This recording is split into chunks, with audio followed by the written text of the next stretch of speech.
guys, Rachel here from the Confused Millennial. Welcome to my channel. If you haven't already, make sure to hit the subscribe button. And today I'm really excited because we are going to be talking about creating a mood board for our home. I apologize in advance. My husband's not home. I'm doing this with the dog who's being a little extra this morning. And a little girl wanted to come say hi. So the mood board for our home. Eric and I feel kind of overwhelmed, not super overwhelmed, but a little bit overwhelmed. So we got together, we've been together for 7 years now. Our first 5 years of our relationship, we actually lived in furnished rentals, which meant that our last place was the first time we bought anything. And when I say anything, I mean we didn't even own a towel or a fork when we moved in.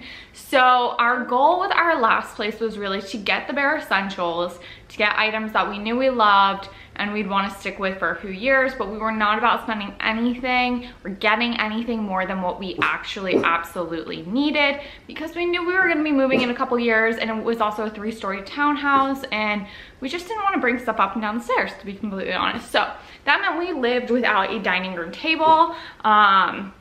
We had bare artwork. We just had absolutely what we needed. No dining room chairs, none of that stuff. We did have a guest bedroom set, but that was because everything given to us was given to us for free from friends, so it didn't cost us absolutely anything. If you guys want to check out those rooms, I will link that home tour in the description box below. You let go of my hair, please. Thank you. So this house is more or less the same square footage as our last place, but A, it's ours, and B, we also had asked the previous owners, we negotiated with them to leave some of their furniture, which worked really well. They had a very boho, eclectic taste, which is very in line with my taste, but it's also very different than what I envisioned for our home. So Eric and I always thought that our home was going to be this spa-like sanctuary. We thought that it was gonna be neutral palettes, whitewashed woods, very creamy, very beachy, very zen. This house, that's just not this house's vibe right now, at least. You know, in the future, we would probably love to lean into that a little bit more, but right now we're really leaning into the current character of the home. So our current, if you guys missed it, I did an empty house home tour. You guys can check out on my channel. I'll link it in the description box as well. But we have these darker wood laminate floors that neither of us love, but they're in good enough condition that we're not rushing to rip them out anytime soon, especially because we have some bigger ticket renovation priorities first. So we have these dark wood floors.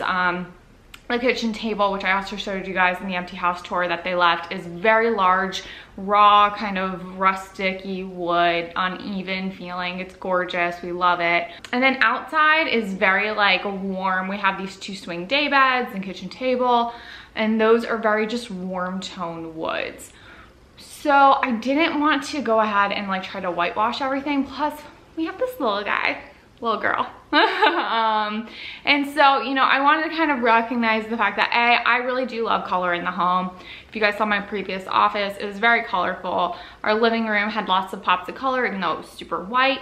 So I wanted to kind of keep up with the boho eclectic feel that this house already had, while still throwing in touches of mid-century modern, industrialism that Eric and I have both always loved. So one of the things I realized as we were moving in here and I started to actually style and decorate different parts of the house was how well different items that we had purchased previously worked in different areas of the home.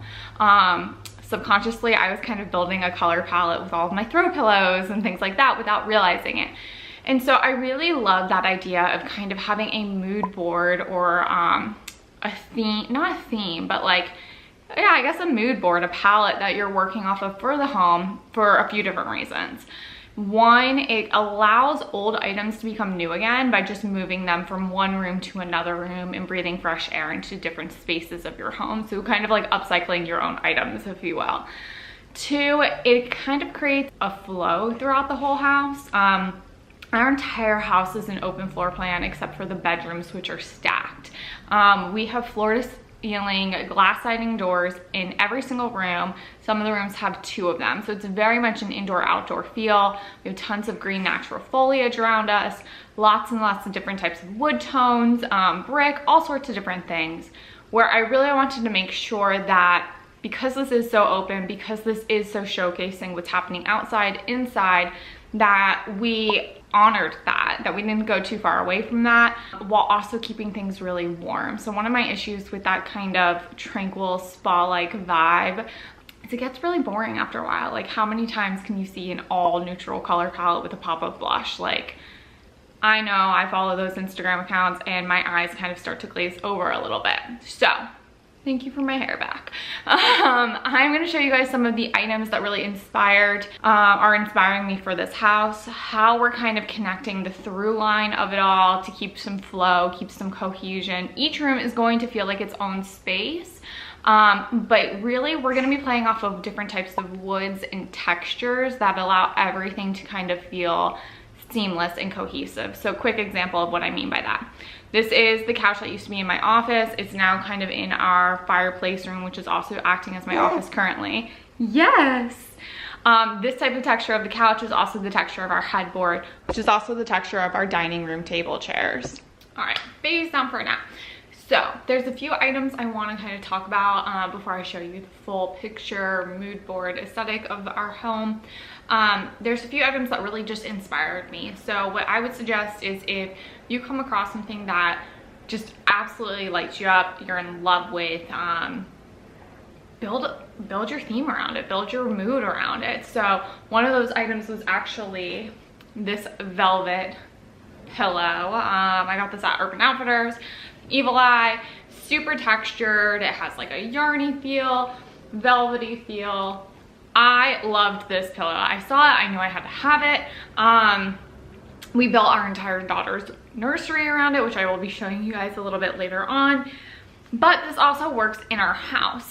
So I have been really into blush tones, kind of like dusty roses, those different types of pinks that aren't just so like baby pink. And so you'll see this color pop up in our family room, in our backyard, in our bedroom. So, you know, starting with something super simple, and while we don't have velvet anywhere else in the house, we do have this kind of yarn throughout our house. We have this on our walls, in our main room, in our bedroom, all over the place. So it's kind of finding items like this where it can be a color, it can be a texture that you're just pulling in other places of your home. So this pillow is a really big inspiration. It kind of builds over to this pillow, which has just a little bit of velvet in the lettering, but then it's much more macrame feeling, which a lot of the rest of our house has those kind of macrame feels.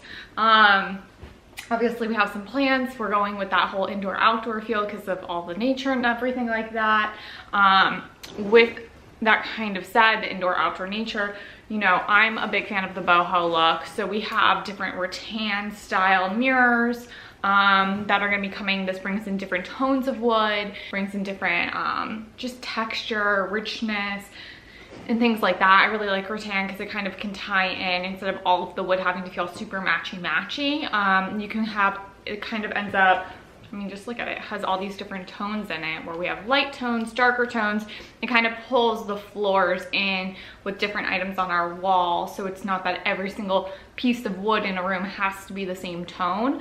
So I love these kind of like hybrid-y mixed tone pieces where act as the connective tissue and everything. With that all kind of said too, speaking of textures and colors, so I talked about how we have the dusty rose, pink, mauve. This kind of will bring that in as well here. As you'll see, we're starting to get even more textured. This pillow is pretty old, so it's a little bit more beat up. And finding pillows like this where we're going to start tying in our pops of yellow. If you guys saw the blog post that goes with this video, which I'll link in the description box, you'll see like there's a couple of photos that acted as like my color palette. This pillow pulls in all of those different tones while also giving us texture, which again really is like the through line throughout our home.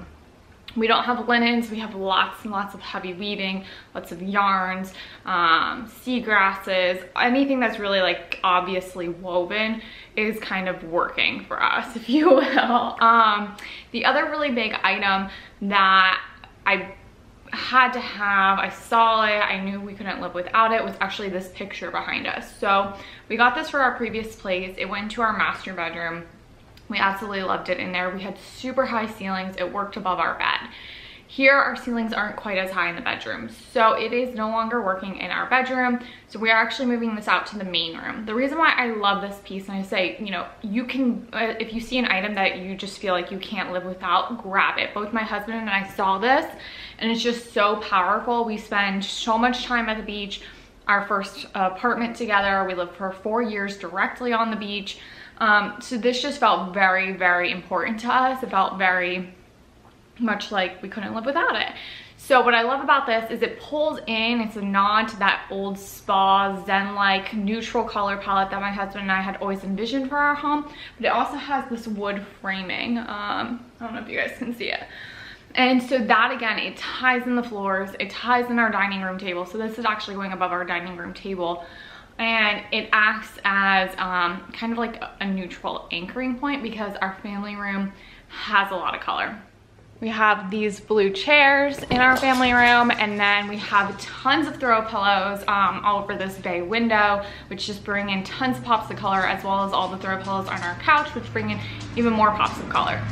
So this is kind of like the inspiration, the mood board, if you will, that we're tying everything together around. If you guys enjoyed this video, make sure to give it a thumbs up, and make sure you're subscribed to the channel to see how all of this ends up getting tied together in the different rooms.